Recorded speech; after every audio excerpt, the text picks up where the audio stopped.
निश्चय इस एकेडमी पर आप सभी का स्वागत है। आज हम बात करेंगे 26 जून 2020 के डेली करंट अफेयर्स क्विज की। देखते हैं हमारा पहला क्वेश्चन। हाल ही में चर्चा में रहे बरयाम कुन्नाथ कुंजा मोहम्मद हाजी के संदर्भ में निम्नलिखित कथनों पर विचार कीजिए। इन्होंने 20वीं शताब्दी के आरंभ में केरल के मालाबार क्षेत्र में अंग्रेजों के विरुद्ध संघर्ष किया तथा कुछ समय के लिए अपने स्वतंत्र शासन स्थापित किया। खिलाफत आंदोलन के प्रमुख नेताओं गांधी जी, शौकत अली, मौलाना अबुल कलाम आदि ने इस आंदोलन को अपना समर्थन दिया।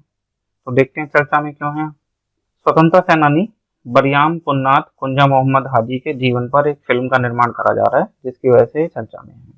ये थे कौन? तो इन्होंने 20वीं शताब्दी के आरंभ में 1921 में केरल के मालाबार क्षेत्र में अंग्रेजों के विरुद्ध संघर्ष किया था, अपने स्वतंत्र शासन की स्थापना की थी और भारतीय राष्ट्रीय कांग्रेस और खिलाफत आंदोलन का इन्होंने समर्थन करा था। देखिए, ये आपने हिस्ट्री में पढ़ा होगा, मोपला का विद्रोह 1836 से 1921 तक समय समय पे ये होता रहा। तो ये जो 1921 वाला था, इससे ये जुड़े हुए हैं। कुछ इसके बारे में भी आप पढ़ लेना अपनी ट्रेडिशनल बुक में। तो 36 वाला जो विद्रोह था वो जमींदारों के खिलाफ था मुख्यतः।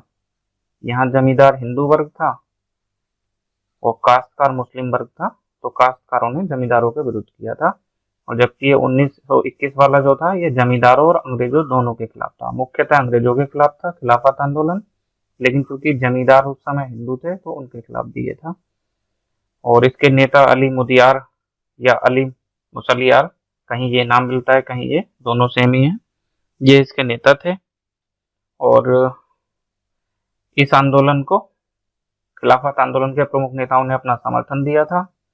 और इनकी गिरफ्तारी के बाद में बरयाम कुन्नाथ कुंजा मोहम्मद हाजी ने इस आंदोलन को संभाला था। वो इसके निर्विवाद शासक थे और उन्होंने एक स्वतंत्र राज्य की यहाँ पे स्थापना करी थी, जो कि लगभग 6 महीने तक चलता रहा। उनका अपना मुद्रा, पासपोर्ट, कराधान, ये सब व्यवस्था थी।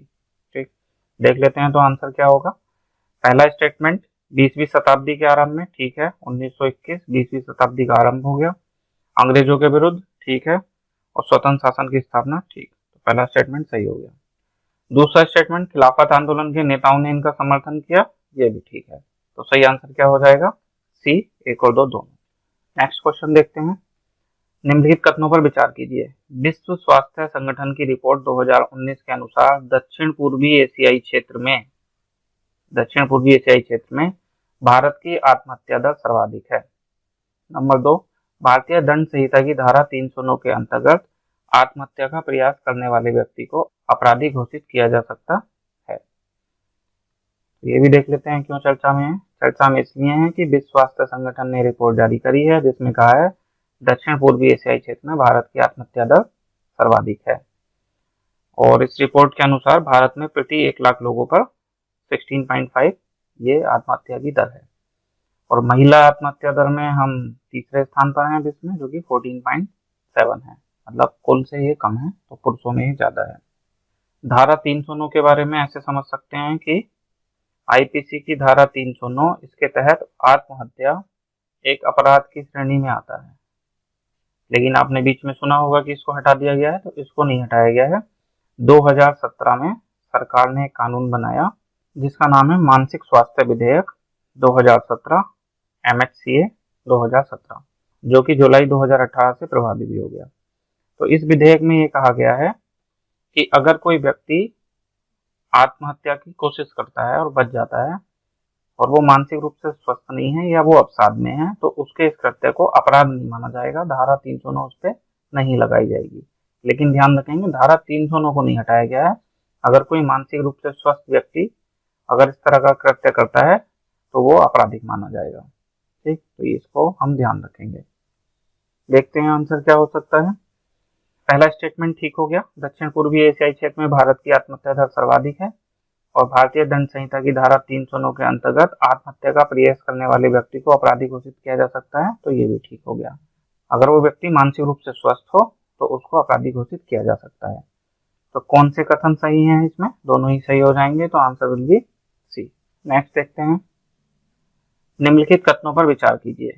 औषधि एवं जादुई उपचार आपत्तिजनक विज्ञापन अधिनियम 1954 के अंतर्गत जादुई गुण का दावा करने वाली दवाओं और उपचार के विज्ञापनों को प्रतिबंधित किया गया है। ठीक, वो तो नाम से भी पता चल रहा है। सेकंड स्टेटमेंट, इस अधिनियम के अनुसार किसी दवा में जादुई गुण होने का दावा करना संज्ञेय अपराध है। ये दो स्टेटमेंट देखने हैं। पहले देखते हैं चर्चा में क्यों है, फिर आंसर देखेंगे। चर्चा में इसलिए है कि हाल ही में बाबा रामदेव की कंपनी पतंजलि आयुर्वेद लिमिटेड ने कोविड-19 के लिए पहली आयुर्वेदिक दवा निर्मित करने का दावा किया, उसका विज्ञापन भी किया और ये भी कहा कि ये 100% अनुकूल परिणाम देती है। आयुष मंत्रालय ने पतंजलि आयुर्वेद लिमिटेड को नोटिस दिया और कहा कि वो इस वाले अधिनियम का, औषधि एवं जादुई उपचार अधिनियम 1954 का तथा कोविड महामारी के दौरान केंद्र सरकार के द्वारा जारी किए गए दिशा निर्देशों का उल्लंघन है, जिसके कारण से ये अधिनियम चर्चा में है। ठीक, ये अधिनियम है क्या, तो इसमें लिखा है जादुई गुण का दावा करने वाली दवाओं और उपचारों के विज्ञापनों को प्रतिबंधित करता है और अगर कोई ऐसा करता है तो वो संज्ञेय अपराध होगा। संज्ञेय अपराध मतलब ऐसे अपराध जिसमें व्यक्तियों को गिरफ्तार करने के लिए किसी सक्षम न्यायालय से वारंट जारी ना करवाना पड़े, बिना वारंट के भी गिरफ्तार कर पाए। देखते हैं तो आंसर क्या होगा।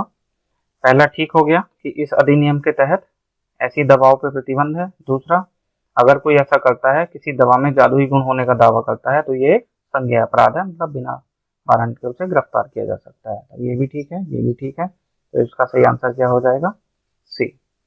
नेक्स्ट, ये छोलुंग सुक्फा भी चर्चा में थे, तो ये किस क्षेत्र के लिए प्रसिद्ध हैं। साइबर सुरक्षा के लिए कोई सॉफ्टवेयर का निर्माण करा है, 13वीं शताब्दी में अहोम साम्राज्य के संस्थापक थे, कोई अंतरिक्ष यात्री हैं, परमाणु निशस्त्रीकरण के क्षेत्र में कुछ बड़ा इन्होंने किया है। तो देख लेते हैं चर्चा में क्यों है। असम के मुख्यमंत्री ने कोलकाता की कोई टिप्पणीकार हैं गार्गी चटर्जी, उनको गिरफ्तार करने का आदेश दिया है, इसलिए क्योंकि उन्होंने छोलुंग सुक्फा को चीनी आक्रमणकारी बताया था। तो देखते हैं ये कौन थे छोलुंग सुक्फा। ये थे तो चीन से ही, लेकिन इन्होंने चीन को छोड़ दिया और ये भारत में बस गए थे और इन्होंने अहोम साम्राज्य का विस्तार किया था, इसकी स्थापना करी थी। इन्होंने हिंदू धर्म अपना लिया था और असमिया भाषा को स्वीकार करा था और इन्हीं की याद में असम में प्रत्येक वर्ष 2 दिसंबर को असम दिवस मनाया जाता है। तो इसीलिए असम के मुख्यमंत्री ने कलकत्ता के एक व्यक्ति को गिरफ्तार करने का आदेश दिया है, क्योंकि उन्होंने इनका अपमान किया है। तो छोलुंग सुक्फा कौन है, 13वीं शताब्दी के अहोम साम्राज्य के संस्थापक हैं, क्योंकि चर्चा में आ गया है इसलिए हमने देख लिया। नेक्स्ट क्वेश्चन देखते हैं। निम्नलिखित कथनों पर विचार कीजिए। गवर्नमेंट ई मार्केट प्लेस का उद्देश्य है सार्वजनिक खरीद में पारदर्शिता, दक्षता और गति को बढ़ावा देना है।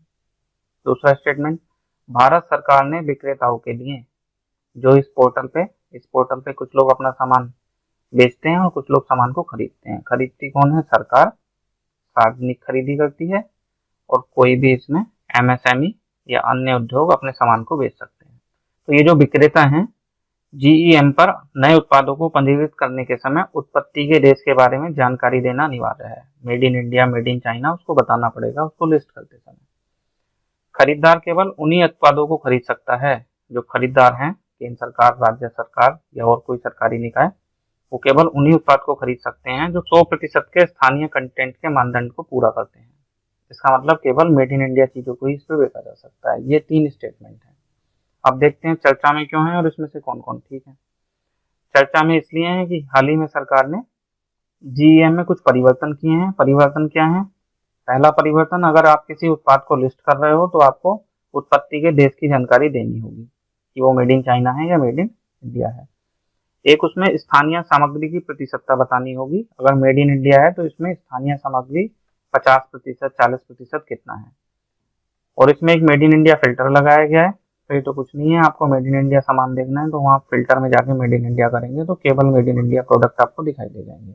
और खरीदार केवल उन्हीं उत्पादों को खरीद सकता है जो कम से कम 50% के स्थानीय कंटेंट के मानदंड को पूरा करते हो। तो वो स्टेटमेंट गलत हो जाएगा। उसमें क्या लिखा है, 100%। इसका मतलब सामान भले से चाइना में बना हो, लेकिन अगर उसमें भारतीय कंटेंट 50% कम से कम है तो उसकी खरीदारी यहाँ पे सरकार के द्वारा की जा सकती है।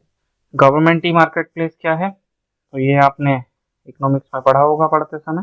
वाणिज्य और उद्योग मंत्रालय का एक अत्याधुनिक राष्ट्रीय सार्वजनिक खरीद मंच है। सार्वजनिक खरीद मंच मतलब राज्य सरकारें, केंद्र सरकारें, सरकारी अन्य निकाय इस पर जो उनकी जरूरत के सामान होते हैं उनको खरीद सकती हैं। और सार्वजनिक खरीद में पारदर्शिता, दक्षता और गति लाने के लिए ऐसा किया गया है। तो क्या आंसर होगा? पहला ठीक हो जाएगा, गवर्नमेंट ई मार्केट प्लेस का उद्देश्य सार्वजनिक खरीद में पारदर्शिता, दक्षता और गति बढ़ाना है। दूसरा भी ठीक हो जाएगा कि उत्पत्ति के देश के बारे में जानकारी देना अनिवार्य कर दिया गया है। और तीसरा वाला गलत हो जाएगा, 100% नहीं, कितना है? 50%। तो इसमें पूछा है सही कथन कौन से हैं, तो सही कथन है 1 और 2, तो इसका आंसर क्या हो जाएगा? ए, केवल 1 और 2। ये वीडियो आपको पसंद आया हो तो इसे लाइक करें, अपने फ्रेंड्स के साथ शेयर करें और निश्चय इस अकेडमी को सब्सक्राइब करें। इस क्विज की PDF आपको डिस्क्रिप्शन सेक्शन में मिल जाएगी। आज के लिए इतना ही, धन्यवाद।